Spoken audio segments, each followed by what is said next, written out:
శాస్త్రం అంటుంది అసలు 84 లక్షల జీవరాశులలో ఈశ్వర పథంలో నడవడానికి అనువైనటువంటి ఉపాధి ఒక్క మనుష్య ఉపాధి మాత్రమే. ఏకాదశి వ్రతం జంతువుకుందా? లేదు, మనుష్యునికే ఉంది. భగవన్నామం చెప్పగలిగినటువంటి అదృష్టం ఇతర ప్రాణికుందా? ఒక్క మనుష్యుడికి ఉంది. భగవత్ పూజ చేసేటటువంటి అదృష్టం ఇతర ప్రాణికుందా?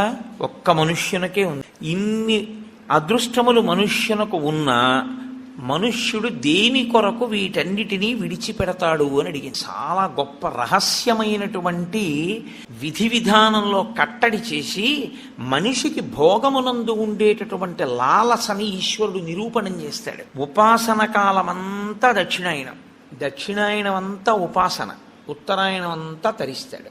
బాగా చదువుకోవలసిన సమయంలో చదువుకున్నవాడు పరీక్షలు రాసినప్పుడు